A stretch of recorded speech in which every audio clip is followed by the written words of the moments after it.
বিশ্ব নবীকে আপনার আমার জন্য পাঠিয়েছেন। বিশ্ব নবী মৃত্যু পর্যন্ত আপনার আমার জন্য কেঁদেছে। মদিনার জমিনে বিশ্ব নবী 3 দিন পর্যন্ত নাই। সমস্ত সাহাবা আজমাইনগণ চিন্তা ফিকিরের মধ্যে পড়ে গেলেন, আল্লাহর নবী কোথায় গিয়েছেন, কোন অবস্থায়, কি অবস্থায় রয়েছে। না আল্লাহর নবীকে ওই সমস্ত কাফের মুশরিকগুলো কোনো ক্ষতি করে বসেছে, না কোন রকমের অন্যায় করে বসেছে। সমস্ত সাহাবা আজমাইনদের মনের মধ্যে টেনশন আর পেরেশানি।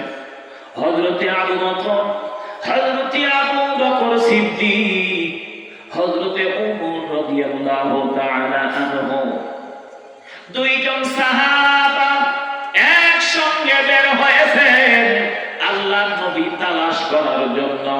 আল্লাহর নবী কোথায় গিয়েছেন, চলো ও ওমর, চলো আমরা আল্লাহর নবীকে একটু খুঁজে বেড়াই। আবু বকর বলছেন, চলো গো ওমর, আমরা একটু গিয়া বিশ্ব নবীকে খুঁজে দেখি, বিশ্ব নবী কোথায় রয়েছে। আল্লাহর নবীর দুই সাহাবা দুইজনে একত্রিত হওয়ার পর খুঁজতে খুঁজতে আল্লাহর নবীকে পাহাড়িয়া এলাকায় চলে গিয়েছেন। পাহাড়িয়া এলাকার মধ্যে এমন একজন রাখাল যে ছাগল, মেষ, ভেড়া, পুরো রাস্তায় আর পাহাড়িয়া এলাকার মধ্যে চড়ানো আরম্ভ করে দিয়েছে। এই রাখালের কাছে যাওয়ার পর ওমর জিজ্ঞাসা করলেন, ও ভাই রাখাল, তুমি এই পাহাড়িয়া এলাকার মধ্যে আছো, তুমি মুহাম্মাদুর রাসূলুল্লাহ সাল্লাল্লাহু আলাইহি ওয়াসাল্লামকে কি চিনতে পেরেছো? কোথায় আল্লাহর নবী রয়েছে একটু তালাশ করে দেখবা, একটু আমাকে খোঁজ করে দাও কোথায় সে রয়েছে। রাখাল সঙ্গে সঙ্গে জবাব দিয়ে দেয়, মুসলমান ভাই, মুহাম্মদ নামের কোন লোককে আমি চিনি না, মুহাম্মদ নামের কোন লোকের সঙ্গে আমার সাক্ষাৎ হয় নাই, কিন্তু অনেকক্ষণ পর্যন্ত আমি দেখতেছি ওই পাহাড়ের গর্তের ভিতরে এমন একজন মানুষ, সে তার মধ্যে পড়ে কান্না আরম্ভ করে দিয়েছে। ও মুসলমান বন্ধু, এমন একজন মানুষ সিজদার মধ্যে পড়ে ইয়া উম্মতি বলে কান্দে। এই ব্যক্তির কান্না দেখার পর আমার যে উট, ছাগল, ভেড়া গুলো রয়েছে, দুম্বা গুলো রয়েছে, আমার উট, ছাগল, দুম্বা সমস্ত কিছু খাবার বন্ধ করে দিয়েছে। ও মুসলমান আল্লাহর গোলাম, এই রাখালের কথা অনুযায়ী ছাগল গুলো চোখ দিয়া অঝর নয়ের পানি ঝরায়, খানা বন্ধ করে দিয়েছে।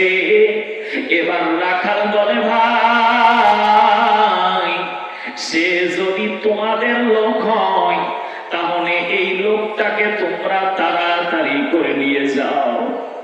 এই লোকটা যদি এই পাহাড়ের গর্তের মধ্যে থাকে, আমার ছাগলগুলো খানা খাবে না, আমার ছাগলগুলো কান্না করতে থাকবে, আমার ভেড়াগুলো না খেয়ে মরে যাবে। আল্লাহর নবী সিজদায় পড়ে কাঁদছেন, ইয়া উম্মতি, আল্লাহ আমার উম্মতকে মাফ করে দাও। আল্লাহর নবী যখন সিজদায় পড়ে কান্দে, এমনি অবস্থায় আবু বকর আর ওমর বুঝতে পারলেন যিনি সিজদার মধ্যে কান্দেন ইনি আর কেউ নয়, ইনি হবেন বিশ্বনবী সাল্লাল্লাহু আলাইহি ওয়াসাল্লাম। বলেন সুবহানাল্লাহ, লিল্লাহি তাকবীর।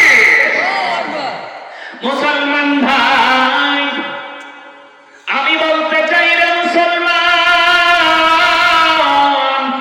রব্বুল আলামিন ওই বিশ্বনবীর প্রতি আমাদের ভালোবাসা আছে। বিশ্বনবী মদিনার জমিনে ঘুমায়, আর আজকে বাংলার জমিন থেকে তাদের জন্য মুসলমান চোখ দিয়া পানি ফেলে দেয়। আল্লাহর নবীর প্রতি ভালোবাসা থাকার কারণে আল্লাহর নবীর উপরে সালাম দেই, দরুদ পাঠায়। বিশ্বনবী সাল্লাল্লাহু আলাইহি ওয়াসাল্লাম রয়েছেন